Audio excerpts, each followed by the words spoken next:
Welcome to the Knowledge Graph seminar. Today is the third week of the series. Therefore, I thought it would be good for us to get a big picture view of how these different sessions are sequenced. In the first two sessions, we talked about what is a knowledge graph. We started off by defining what a knowledge graph is, and then we considered two popular data models which are used for defining knowledge graphs. For the next three sessions, we are going to be focusing on how to create a knowledge graph. And first of those sessions is going to be today, where we are going to be primarily focusing on the design of the knowledge graph. And then after those three sessions, we will discuss how to reason with knowledge graphs and how to access knowledge graphs. And towards the end of the series, we'll be talking about applications and research issues. Okay, so on with today's topic, which is going to be on how to create a knowledge graph. I will start by giving you an overview of what does it involve to create a knowledge graph. And then we will talk about the considerations for designing an RDF graph and designing a property graph. And towards the end, I will conclude with a summary of the key points. There are two broad steps in creating a knowledge graph, designing of a schema, and then populating that schema with a set of instances. At this point, you could say, well, wait a minute. We said that knowledge graphs don't require any schema. It's a schema-free approach. Strictly speaking, that is true. The schema of a knowledge graph is that it's a set of triples, right?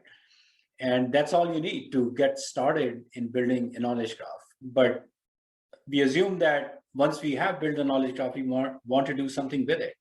So meaning or defining meanings and defining what those relations mean and what kind of inferences we can draw from them, what conclusions we can draw from them, how those relations are defined, that is important. Eventually, that is going to be important. We may not want to do that work, all that work upfront, but at some point in the life cycle of the knowledge graph, that work has to be undertaken. And to the degree we can do some upfront design and it fits in our development process and development scope, it definitely is very helpful down the road. So that's really where we are going to focus today's discussion on what sort of things we have to keep in mind for designing the knowledge graph. For the next two sessions, the focus is going to be on populating the knowledge graph. And the information which goes into the knowledge graph could come from any number of sources. It could be coming from structured data sources. It could be coming from semi-structured data sources. We could be getting this through doing NLP over text or using some computer vision techniques. And finally, it could be created using old-fashioned methods by typing it in through data curation. We will look at many of these techniques in next two sessions, but for today, I'm going to primarily focus on the design of the schema of the knowledge graph. We'll begin with the design of an RDF graph. The design guidelines for RDF knowledge graphs can be summarized in what's known as linked data principles. These principles were originally introduced and articulated by Sir Tim Berners-Lee, who is also credited with the invention of the World Wide Web. And these are very simple principles, and that's really the beauty of them. They can be simply stated as you use IRIs to name things, use HTTP IRIs so that people can look up those things. And whenever someone looks up an IRI, provide useful information using standards, RDF and Sparkle. And in your data set, include links to other things so that people can discover new things. Okay, so these are the main principles, design principles for RDF graphs. We will look at each of these principles in a little bit more detail. Let's start with the first principle, use IRIs as names of things. We are used to naming things on the web such as websites using URLs. So for Wikipedia, we know what is a URL. And as we discussed in the previous lecture, a URL is also an IRI, right? So that part is very simple and easy to understand. But the primary generalization in an RDF data model is that in addition to information resources, we can also talk about non-information resources. For example, a person. So Dave Smith might be a person in real world.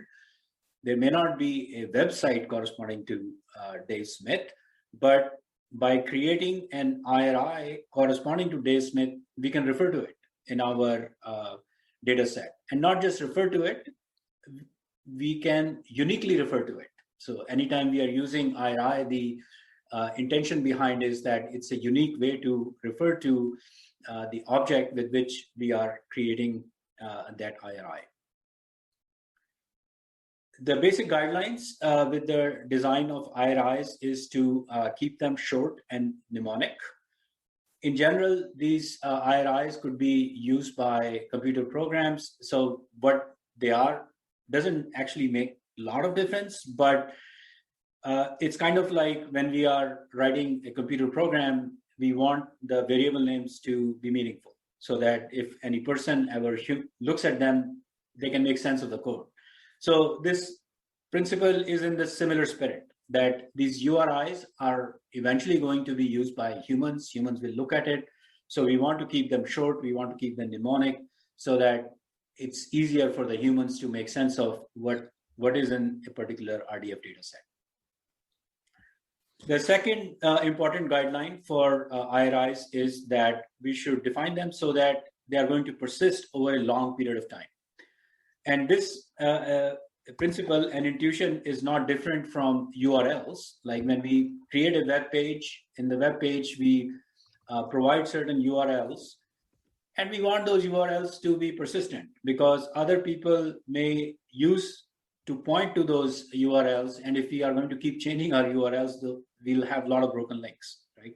So it's the same idea here. It's just that we are applying that idea now to also IRIs that correspond to non-information resources or objects, which we may want to refer to on the web. Nay, I have a question, comment. Yeah. Just a minute ago, you said IRIs are unique. So there's two ways that one could interpret that an IRI refers to one object and only one object. The other is that there's only one IRI for each object. Surely you mean the first. I'm not sure you mean the second. Yes, I mean the first. Okay, great, thanks. Yeah, thanks for that clarification. Okay, now let's talk about the second principle. Use HTTP IRI so that people can look up those names. Now, we are all probably familiar with this idea of a document object identifier, which is shown here in the third line. This is a way to refer to documents online. Like if you go to a search engine and we type this DOI : the string followed by it, it will take us to that particular document on the web. But the recommendation or the design principle here is that instead of using URIs which do not specify the access method, we should be explicit and prefer an IRI in which we use an HTTP access method, so that the way we are going to access that particular object is clearly spelled out as part of the data set. And when a computer program encounters that IRI, it knows what to do with it. It knows where to go to find more information about it. Now, in this principle, this idea of lookup needs a little bit more explanation. The lookup of an IRI is also referred to as dereferencing. It's referred to as dereferencing a particular IRI. And depending on whether we are dealing with an information object and a non-information object, different things may happen when we look up that IRI. The traditional information object is something we are used to. It's kind of like a website. It's like accessing something through a web browser. And the behavior is exactly the same as what happens in a web browser. We would get the representation of the current state of that IRI. So in some cases, we would get a web page, or we may get a web page that has a set of data items, etc. But things become interesting when we are looking up or dereferencing a non-information object. In the case of the non-information object, we would get a set of RDF facts about it. So it's no longer necessarily a web page, or even if it is a web page, it's a set of RDF facts that are embedded in that web page. Okay. Now, then the next principle is giving us more detail about those RDF facts. That these are not just any random set of RDF facts. We want these facts to be useful. It's given that we would want to use standards such as RDF and SPARQL to provide these facts, but we want these facts to be useful. And let's now look at that usefulness aspect. And the usefulness aspect essentially comes from this quest or desire to define meaning, right? Because when we are publishing these facts, we have to, in some way, be able to say what these facts actually mean. And World Wide Web Consortium has made this task a little easier by providing people with some number of standard vocabularies that people can use for publishing their RDF data sets. So for example, if you are publishing some information about organization, there exists a organizational vocabulary which is available in RDF that one can pick up and use the standard relation names from that vocabulary to publish the data, right? So it just makes it easy. If you publish your data using that standardized vocabulary, anybody who is using that data can also reference that same vocabulary and be clear about what you actually mean or what this data is trying to convey. In the last lecture, we had also mentioned this initiative called schema.org, which is a community trying to evolve a set of shared vocabularies for domains which are of high interest for supporting search queries over internet. Okay, so to the degree we can leverage these existing resources, it makes the RDF data that we publish on the web more useful, in the sense that it is findable by other people, and other people are able to write programs which can assume a certain meaning associated with the data that you are publishing. So to give a concrete example of that, we will look at look at an example data set in which we are describing the Cabinet of United Kingdom. Okay, and the Cabinet of United Kingdom here has an object identifier called CO, but it's in a namespace for which we have defined a prefix, and the prefix is the first line that you see here in this set of RDF code. That is the prefix, and in the second line here, we are saying that UK Cabinet :CO has a type of org:organization. Okay, RDF :type, we've encountered that predicate name before. It is saying that this object is of type organization. And org:organization is a standard vocabulary which is published by W3C. And here we are making use of that available vocabulary. And in relation to that, we are saying that this object is of type organization. In the third sentence here, we are saying that this object CO has a SCOS::pref label called Cabinet Office. Okay. Now, this is not very deep semantics or deep technology here, but SCOS here is another standardized vocabulary known as Simple Knowledge Organization System. It's simply defining a predicate name to associate labels with objects, right? It's kind of like documentation string or a pretty name corresponding to an object. right? And if you follow along the rest of the triple, you will see that we are using other relation names from the organizational ontology or organizational vocabulary to define the various triples here in this data set. Now, at this point, a natural question that arises is what happens if we want to publish a data set for a particular domain or an application, but the vocabulary that we are needing does not exist. Nobody else has provided it. And obviously, one way or preferred way would be to work with the schema.org group, because it's a community of people who are who have the charter of evolving these consensus vocabularies. But there are still some principles, like regardless of whether you work with schema.org or you invent something on your own, the principles behind creating new vocabularies are: it should be documented, it should be self-describing, there should be a versioning policy. Like if you change your vocabulary from time to time, people should be able to track which particular version you're talking about. It should be available in multiple languages, because we want this vocabulary to be usable over internet. So it should be available in multiple languages so that it is useful all across the world. And it should be published by a trusted source. And that really builds on this persistence principle that we had talked about earlier, that vocabulary should be placed in a location or a website which is not going to easily change. It's going to be around for a long time. Most of these principles are self-explanatory. I mean, we can just understand what they are trying to convey, but I'll say a little bit more about what do we mean by self-describing, because that's kind of an interesting concept.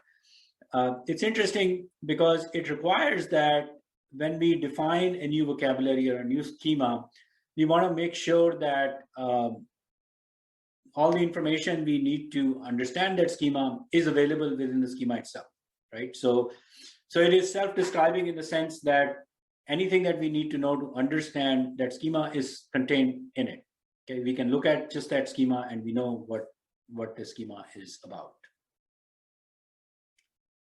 Okay, let's now move on to the fourth and final principle, which is include links to other things so that people can discover new things, right? Now, at the simplest level, this is exactly the same thing as making hyperlinks in our text documents, except that in this case, we are not making links within text documents, we are making links in a data set, right? And we are linking from one data set to potentially one or more other data sets.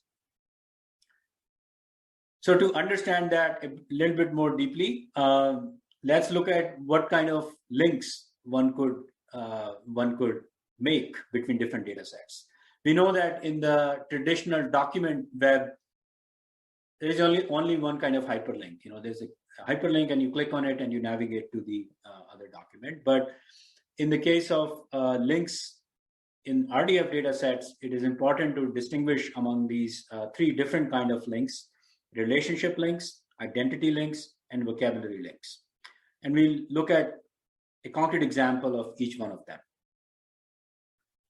A relationship link is a link between two objects which are in two different data sets, right?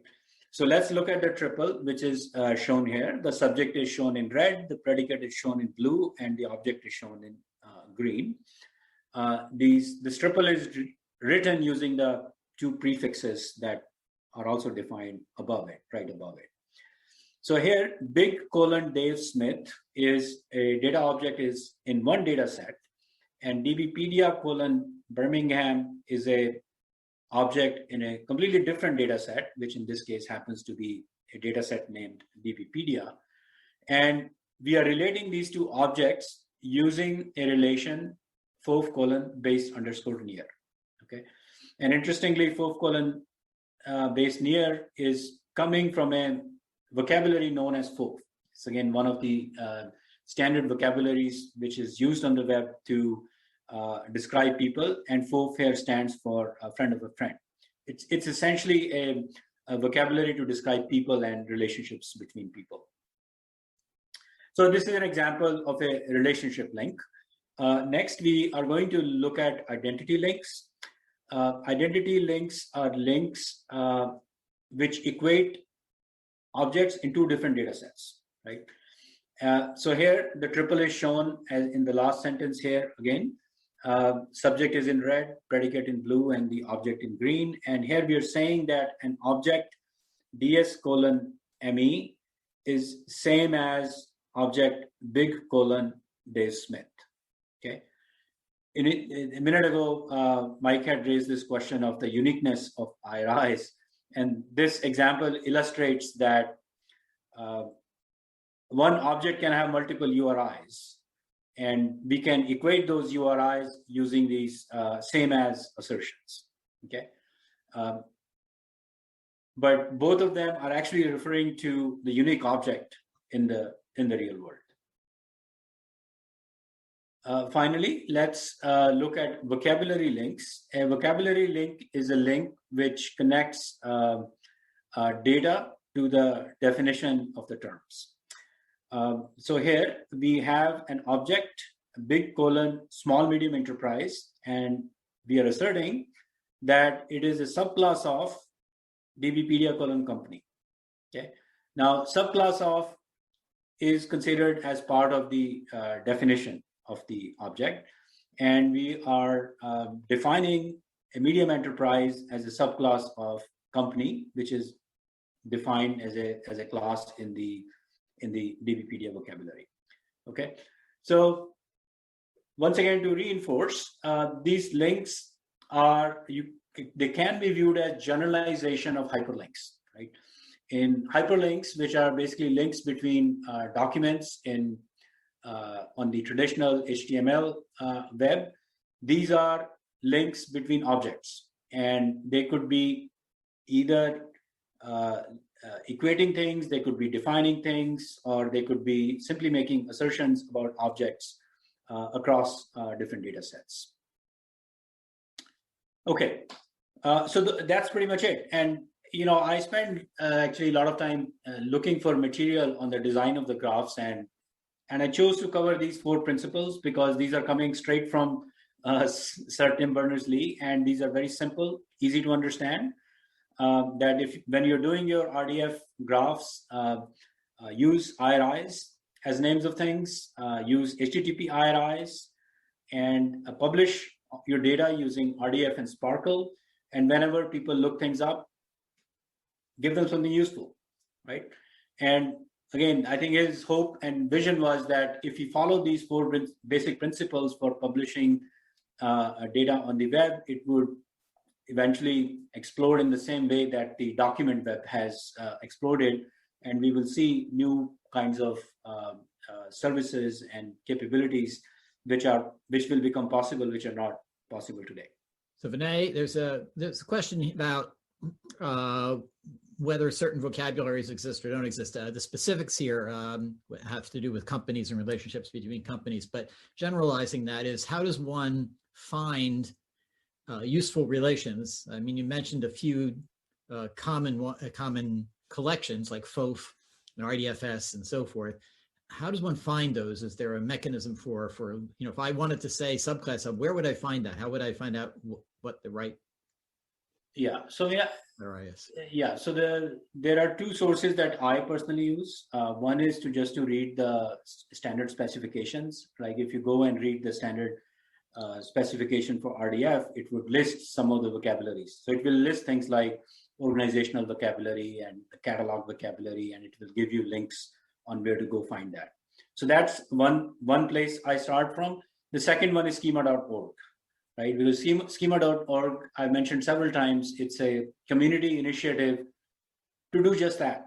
This is a group of people who are trying to figure out what vocabularies are most commonly useful, and they are creating them, right? And they have a website, and you can search them, and they have a very nice documentation. So those are the 2 places I would begin from. I'm pretty sure there are more resources, right? But those are the first two that I sort of came across. So flip side of that question is now let's say I've put my hands on a couple of those sources, and let's say I find a relation like subclass of in multiple places. Is there a way of deciding which one is a better one to use? Do I know that they mean the same thing? How does one make a choice in that case? Yeah, so I think the subclass of is the easier one because it's part of the standard W3C specification. And so I would say, well, for something like subclass of, just use the one which is defined in the RDF spec, right? But the same question obviously applies to other relationships, right? So like a friend relationship or a parent relationship, or right? And there, again, I would prefer things which are in schema.org because which have a lot of following behind them, and they are being used. They are used in the search engines, and but beyond that, I think we just have to look at the information that is available about each of those relations, either available as a documentation string in English, or available as a set of axioms, or available as example uses of it in some sample data sets, right? So that determination, we'll have to make on our own as to which particular definition of a relation is closest to what we are trying to accomplish using our data set. Okay, thank you. Okay, now we're going to move on to the design of a property graph. Now, in the case of property graph, what are the design questions or considerations? And these, again, are very simple. The questions are, okay, what should be the nodes and labels and properties in my property graph data model? Should I make something a node label, or should I introduce a new property? Should I introduce a new relationship in my property graph data model? Should I make something a relationship property? And what do I do if I encounter things which cannot be captured using triples, right? All of these things, they arise, and these are not very deep philosophical questions. They are straightforward engineering questions, software engineering questions, and I'll try to sort of talk through them using some very simple examples. Okay, now my simplest example is we are trying to capture people. Okay, so we have two people in our domain, John and Mary, and we want to represent them in our property graph. So in a property graph data model, we would have a node for John, not node for Mary. Each of these nodes is going to have a label associated with it. And in this example, we have a label person associated with each of these two nodes. Label in general is kind of like a class, right? And that's sort of how it gets used in property graph data models.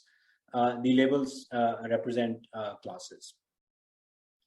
Now, going a step further from it to talk through whether to introduce new classes, whether to introduce node properties. Here's again a very simple example. You may even think that it's a dumb example. Why am I even making this to be a problem? But it's primarily for pedagogical purposes, because the issues I'm going to talk through, they are the issues you would face when you're making these decisions, even when you're modeling something very complicated. And the example is how to model gender, right? How can we say that John is a male and Mary is a female? Okay, that's a very simple thing we want to do. Okay, now the first and obvious solution to this problem is just introduce a new class. Okay, and so labels, as we said, are kind of like classes. So we already had a label person with these two nodes. We would introduce a new label male with a node called John, and a new label called female with a node called Mary. Okay, now this is a fine solution. The only consideration, and again, this is sort of more of a aesthetic and stylistic consideration, is that these labels should be natural, right? It shouldn't be that, oh, we turn these into long paragraph descriptions of these nodes. They should be noun phrases, verb phrases, short enough so that they make sense as classes. The other, maybe a more trickier consideration is that these labels should not change with time, right? Because if these labels change with time, then it makes the modeling or representation much more complicated. In the case of gender, 99.9% cases, as of today, it doesn't change very often, so we probably are okay. The other consideration here is the use of indexing. Most property graph data models, they do indexing on classes, they do indexing on relations, but they don't do indexing on node properties and relationship properties. They don't index them. So if we are going to be accessing our data so that we are going to be retrieving male versus female quite often, then this would be a great choice, because in that case, we can take benefit of indexing and we would have fast access.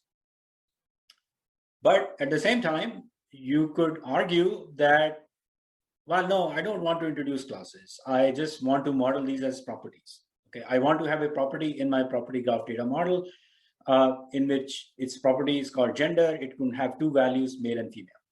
Okay. Now, from the pure point of view of capturing the information content, the two designs are equivalent, right? There is no difference, because we're still capturing that one person is a male, the other person is a female.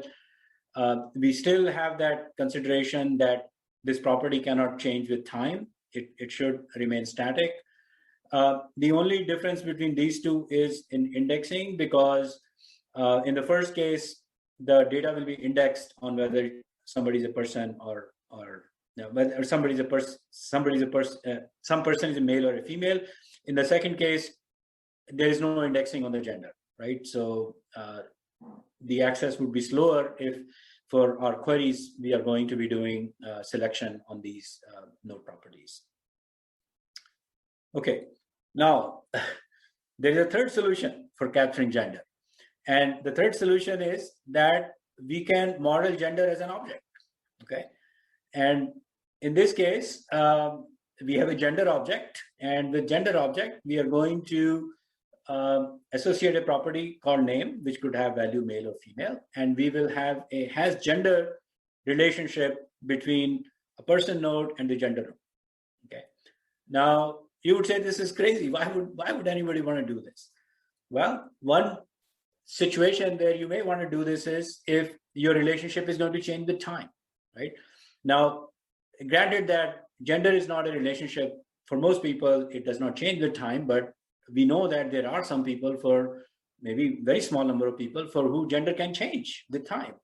And if we want to track that in our knowledge graph, then the only way to do that is through modeling this as a relation and introducing a relationship property with the relationship, because that lets us track from what date that relationship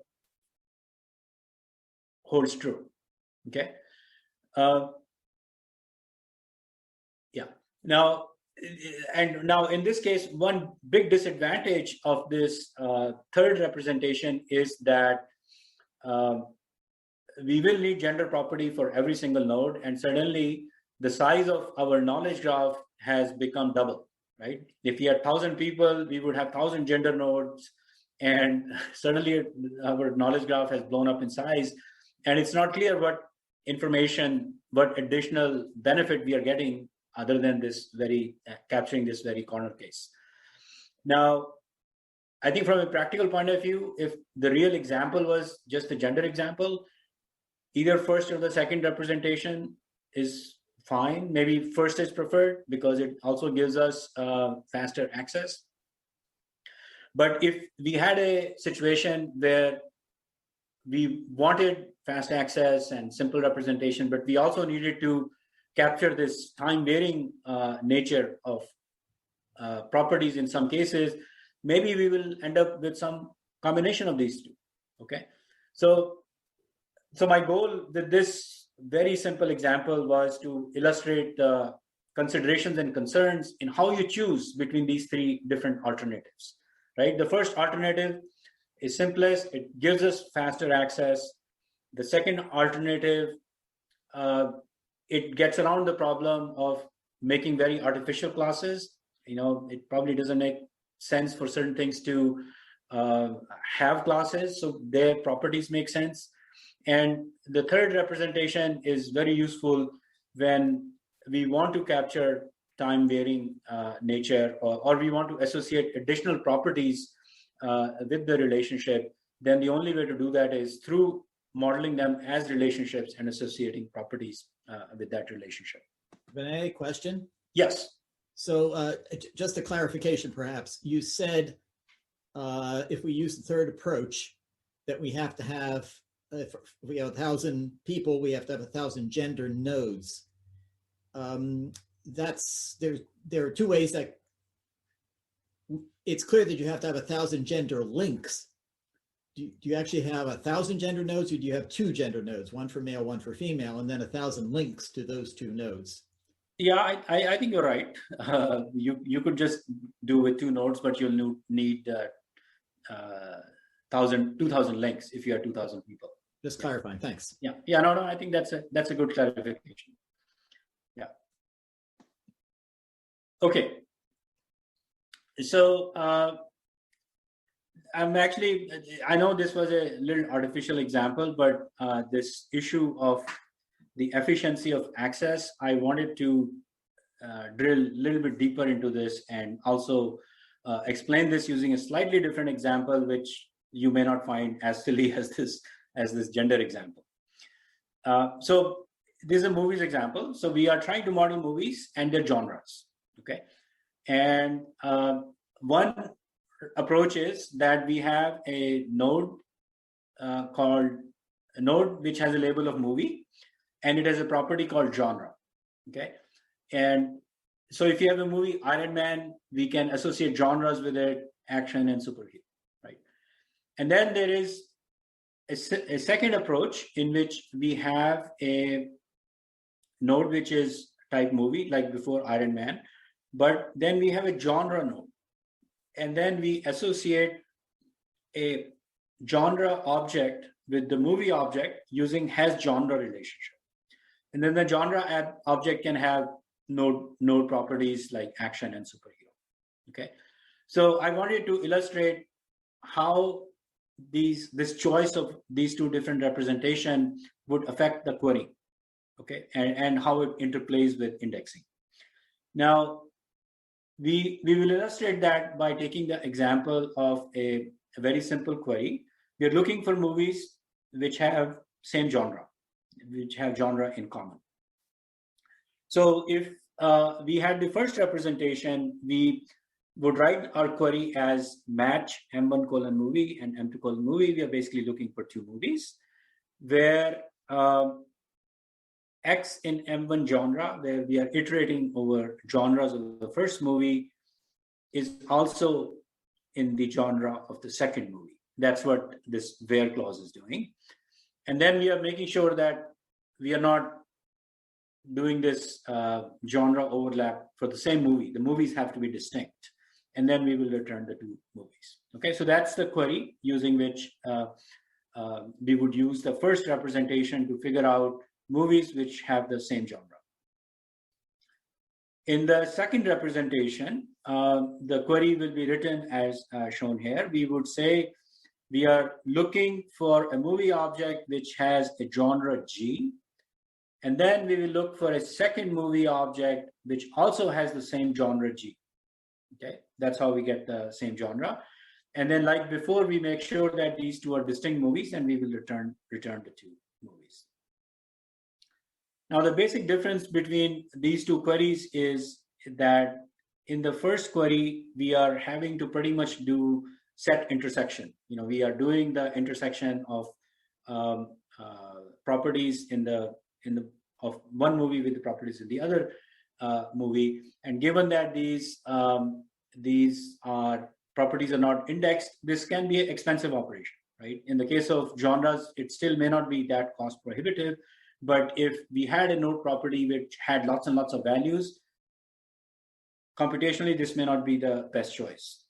In the second representation, the graph engines, most graph engines that are out there, that's what they do.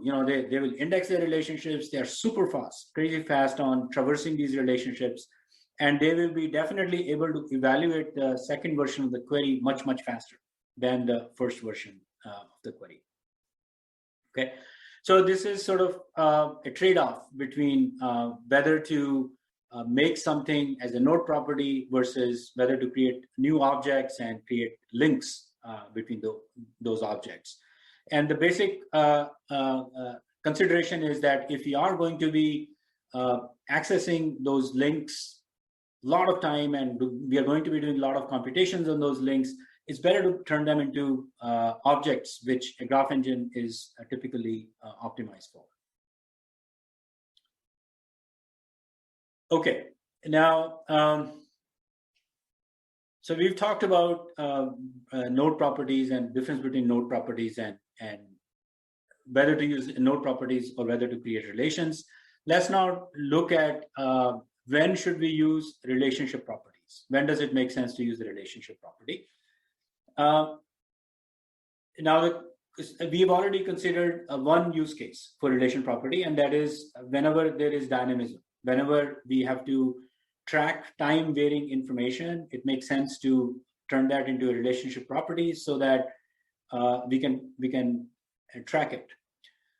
We've seen other examples where we want to associate provenance, like where does this particular relationship came from? Let's say we want to do that. And for that use case, it's very easy to introduce a new relationship property and model it. And same thing with the confidence. So just like node properties, the relationship properties are typically not indexed. Most graph engines out there, they won't index them. So if our query is such that we have to do a huge selection based on the relationship properties, then relationship property may not be the best choice. Whereas if bulk of our querying and selection is going to be done based on navigating the relations, and the relationship property is going to come up only in the last filtering stage of the query, then we may be okay, right? The relationship properties may work out. But if we have a situation where we have to do a lot of selection using the relationship properties, we have queries like that, then the only way around that is to reify that relationship and turn this relationship property also into a relation, okay? And I know we talked about reification in the case of the RDF data model in a previous lecture. Now I'm going to talk about the reification technique in the context of the property graph model. We will see that the underlying technique and the idea is essentially the same. It's basically the same idea, but it's being presented in a different context. Okay, so so some of this slide I've already covered, that many systems do not index on the relationships, and for performance sensitive queries, it is better to reify those relationships.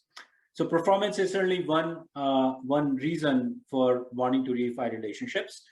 The other reason for reifying relationships is when we are dealing with a non-binary relationship.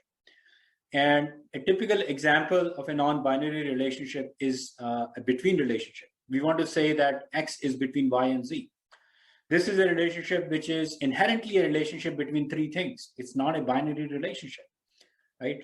And it's not straightforward to capture it using a knowledge graph representation. But if we are going to capture in the knowledge graph representation, reification is the way to do it. And the way that works is we will create an object that represents the relationship. So in this case, we create a node which represents the between relationship, okay? And then we create objects for each argument of the relationship. So there would be a node for X, node for Y, and node for Z. And then we would relate those objects to the relationship object using the relationships of our choice, right? So in this case, we said, okay, we will have a relationship called has object, and the relationship between the between object and the X object is has object, and the relationship between object and Y and Z is the has between relationship. Okay. So what we have essentially done is we've taken a ternary relationship and we have broken it or represented it using a set of binary relationships. Now, you may recall from the previous lecture, this is kind of what we were doing even for the RDF data model, except that in RDF, there is a already established vocabulary for doing this. They give you relations like RDF colon subject, predicate, object to do this reification. If you want, you can use the same relationships to do here.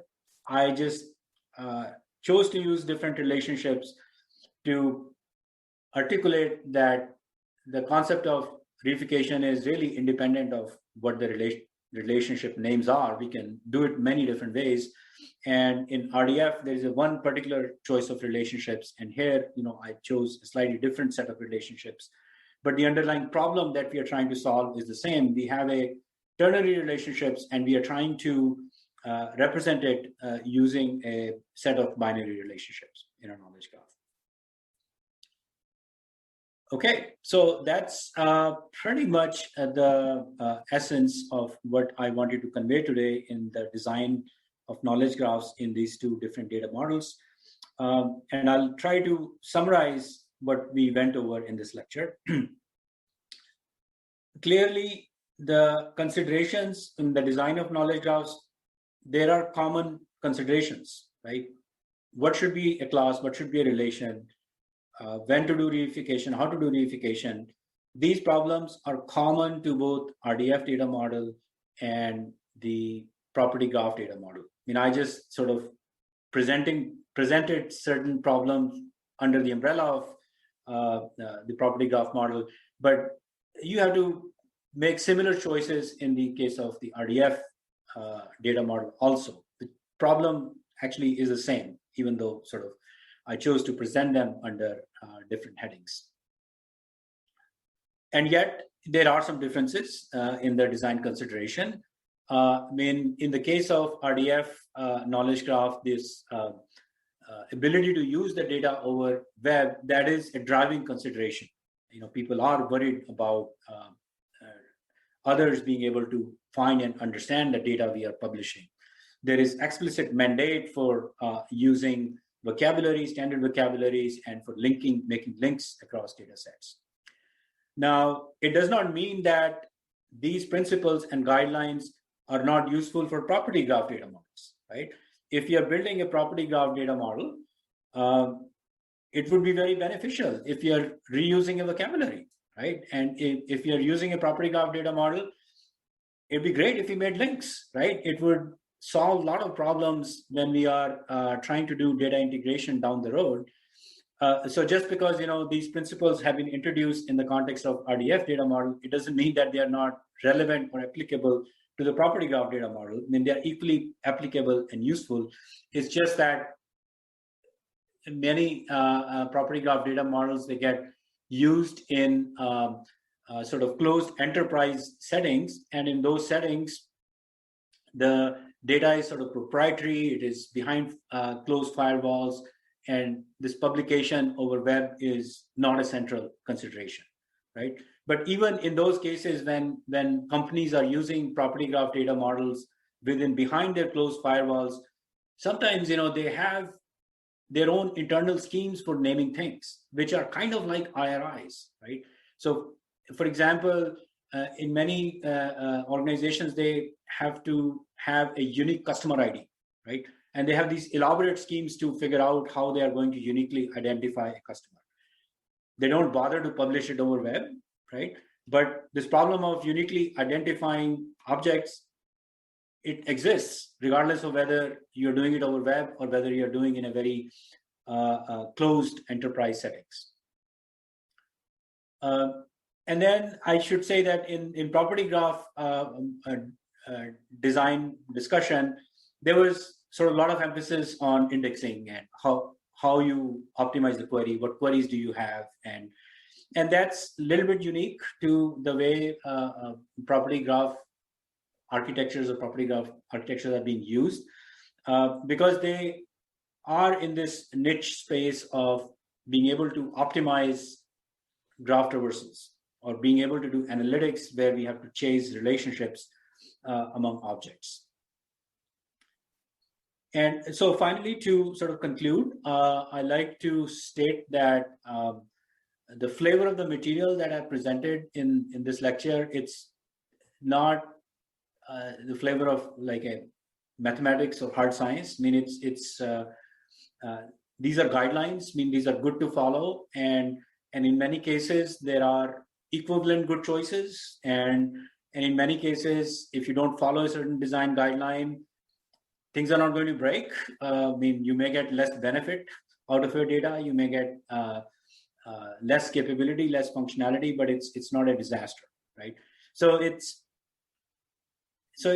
should be interpreted in that spirit, that these principles are there to help us get best or most use out of the systems we are building, and we should try to leverage them to the degree it's possible. And at the same time, we should also recognize that in many cases there are equivalent good choices, right? It's not like there is one answer which is always the best answer for all circumstances. So that's the wrap up of today's lecture. Couple of questions, Vinay. Yes. First of all, earlier you talked about dereferencing IRIs. So we know what the format of that is. You use an HTTP and mention the IRI from that particular source. What I didn't hear was the format of the reply.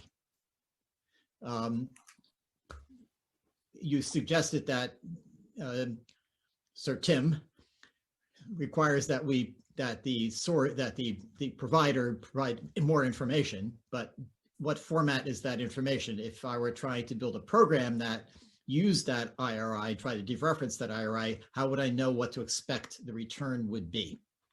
Yeah, so I mean, I would expect that it's a RDF data set, right? Which could be either just set of RDF triples, or it could be an RDF graph.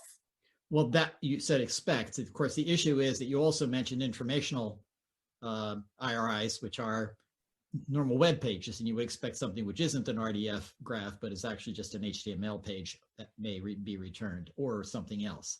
Right. So the question is, how does one know what the format of the return is? Most of the comment had to do with what the format of the query is, the IRI is, and also what the graph holds, but what one gets back when you dereference is unclear.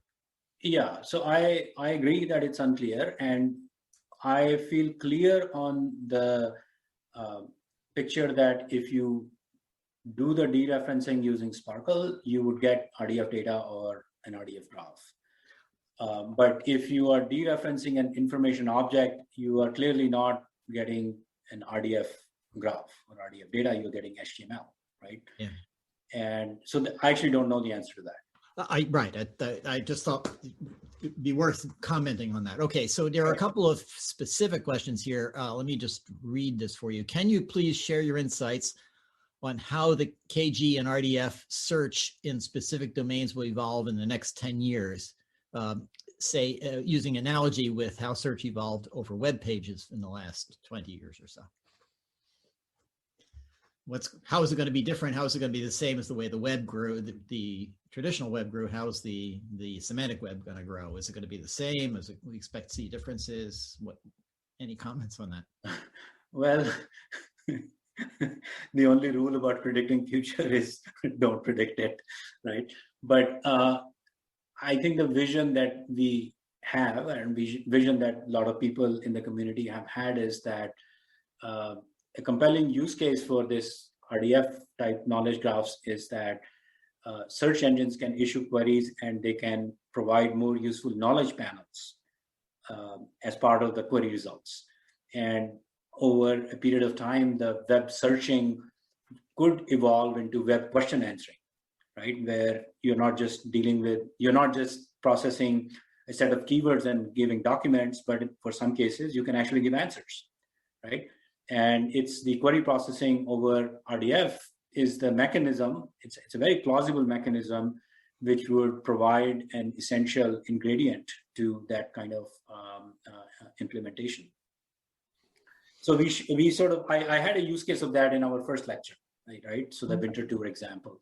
Yeah. And we have a couple of lectures later in the series where we have people coming from Google as well as Amazon, where they will talk about how they are using these knowledge graphs in the context of enhancing the search panels as well as for making recommendations.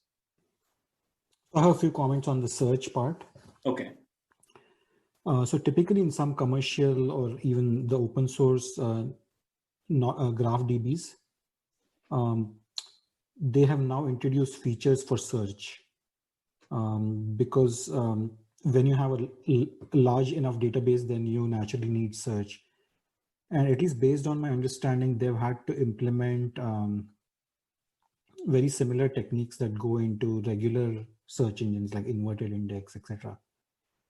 So they internally, they create a completely separate inverted index, just like Apache Lucene or something like that, which allows you to quickly look up these linked lists and calculate intersections, set intersections, unions of these linked lists. So at least right now, if you look at the implementation, these things have parallelly the knowledge graph retrieval system and the search engine retrieval system have been parallelly and implemented both in these systems.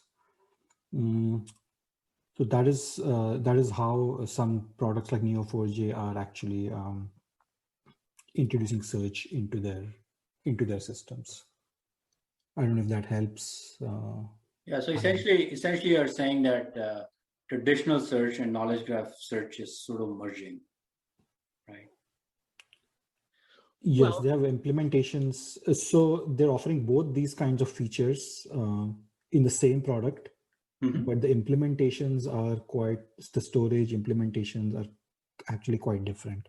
Right. I don't think at least nobody has figured out how to have one common implementation which provides for both.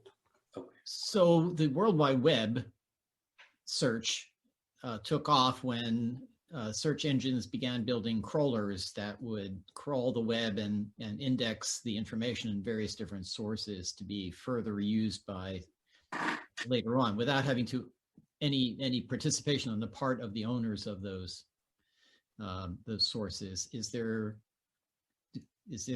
What's the equivalent in the semantic web, the knowledge graph? Yeah, so I mean, I'm wondering whether there needs to be an equivalent. I think the equivalent is one potential equivalent. I wouldn't say this is the only potential equivalent, is the extent to which the already established search engines like Google and Bing and others start making use of the structured data as part of their search results. Okay, but we're talking here about the growth of the semantic web. Assume the World Wide Web disappears. There's still the semantic web remaining. Suppose I want to find out what sources relate Dave Smith to NASA. You know, it'd be nice to know if there's a source out there that speaks to that. Right. Well, just a question. I don't know. No, I think this is a valid question, and yeah, I mean, again, I think there is the question of is there some kind of a data crawl, just like we have a document crawl, and is there a kind of like a data search the way we have the document search, right? And yeah, I mean, I think those are good questions. I personally don't have ready answers for them, but I think these are interesting questions, and I hope we can learn from some of the speakers who will come later on in the series. Yeah, I'd like to know what existing companies are doing in that space, and if not, why isn't there a startup or two working on this? Okay, there are a couple of other questions that have come in. I think we have a little time. The next question: can you please share some guidance on what kind of information should be automatically ingested versus what kind of information should be kept, rely on manual curation. And how does one involve experts in quality control, presumably in both of those cases? So automatic ingestion versus manual curation, and how do we do quality control? Yeah, so I mean, I think this is a little bit getting ahead of where we are. I mean, we do have a session on extraction from text. And we actually, in particular, I went out looking for industry people, and I posed exactly this question, and I invited them to come to our series and address this directly. But I mean, I can give my short preview of my understanding of what is the answer to this question. In general, I think for anything where we have a lot of labeled data, we can train a machine learning or automatic extraction using the training data. That's going to get automated first.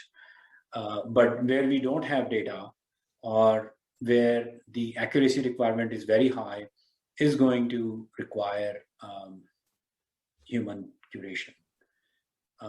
That's sort of the first level answer. And in terms of how to involve experts in the process, I wish people like Google and Apple and others, they told us about what they're doing behind their firewalls on how they curate the automatically extracted information, but it's very difficult to get an answer. I'm sure they're doing a lot of manual validation and curation, but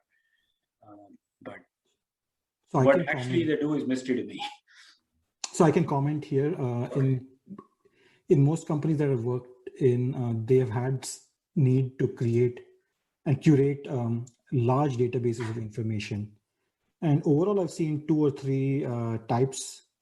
One is, as you said, Vinay, label data at the very beginning of the project, and it can be done in several ways. You have a team of experts, and there are tools to facilitate and make the process of labeling very easy. So this is all done internally.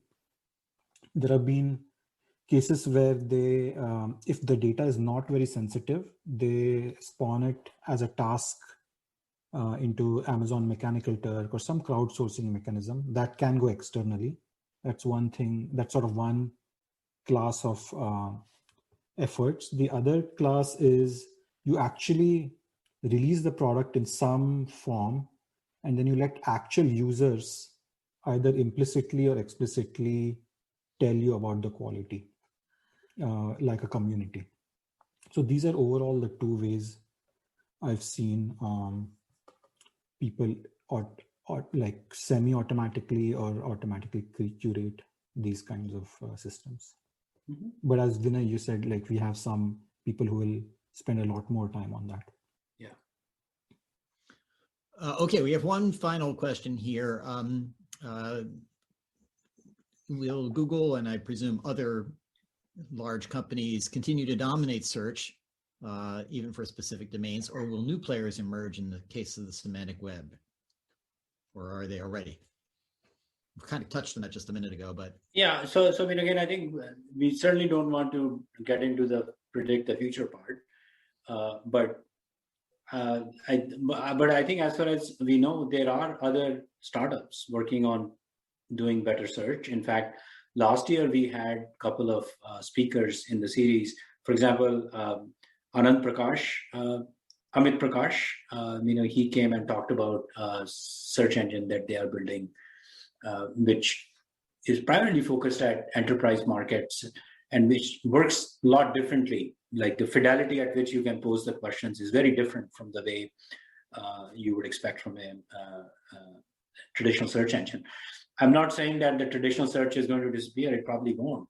But clearly there are application verticals where you want a higher fidelity queries, higher fidelity search queries. And I think that problem space or that vertical is not very well addressed right now. And Amit Prakash's work that he presented in our seminar last year is one example of a startup in that direction. And I'm pretty sure there are many others working along similar lines. So this quarter we will have another new search engine, Niva. So someone from Neeva will come and talk about the search engine that they're building. It's mostly ad free, and they're dealing with those kinds of issues, but maybe they might have something to say about making the current web as a little more semantic, etc. So we can save those kinds of questions for our guest from Neeva. Right. Well, okay, but let me ask you guys a question on this, which is, do you see that semantic web search will be viewed as a separate capability from text search? I mean, obviously, text search is benefiting from the semantic web, but would there be a different kind of search engine that would provide sorts of high quality answers that Vinay was commenting on, as opposed to text search, which just produces lists of documents? Admittedly, Google does answer some questions, but I can also imagine a future where there is specifically a whole new kind of interface which provides these high fidelity answers. Yeah, I mean, I think definitely there is need and space there for innovation. The only system which I know, well, actually ThoughtSpot is one, and I think the other system is Wolfram Alpha, right? So, I mean, they have also tried to sort of merge this search kind of interface with a higher fidelity underlying computational processing. And I'm pretty sure, there is more room for innovation there. Yeah, I think search has gone from documents. So 25 years ago, you put in a query, it gave you a list of documents. Then slowly Google inserted snippets, which are substrings of documents where your answer could lie. And now they've even gone to giving very, very specific answers, like which year was Obama born. They'll give you like a substring. There's some type checking, etc. I think there, and they'll give you literally that word so that maybe you can at some point have do some further operations on them. Right. So Naren's in the view that Google is going to continue, it's just going to get better and better and better. And Vinay offers the possibility that there might be qualitatively different kinds of search services, which would directly provide answers to questions using the semantic web. Yeah. So I think, I don't know how much time we have, but I think I really like this topic. Yeah. I think the reason why the World Wide Web became popular is because everyone could create documents without too much burden on them on applying tags so that the web becomes semantic. So they could like dump everything and express their thoughts without having too much burden on tagging stuff, parsing stuff, adding tags, etc. And I think that's still going to prevail, which puts more and more burden on the search engines to actually make sense of stuff. But let's see how things evolve. Yeah. Right. All right. So maybe I should say a few words about our next session. So the next section is going to be on Thursday, and the overall theme we had given to the speakers was still how to design a knowledge graph.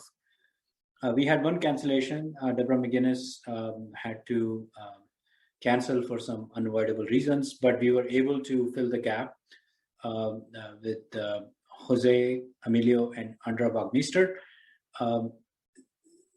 So we'll have Peter Patel Schneider and these two gentlemen. Peter is going to be talking about a new language that he has designed for turning Wikidata into Wikiknowledge, making Wikidata more machine understandable. And Jose and Andra, they are going to be talking about adding information about COVID to Wikidata. Originally, we were thinking of this topic as an example of evolution of a schema. I mean, clearly it is an evolution of an existing schema, but we sort of, because of the events, we just brought it into this session, and I think it still fits nicely in the overall scope of design of a schema, because at a very short notice, they had to figure out, what information about COVID should go into Wikidata, and they had to get people rallying behind that, and they made it happen. So they'll talk about that in more detail on Thursday. So I think with both Peter's presentation and with these two gentlemen.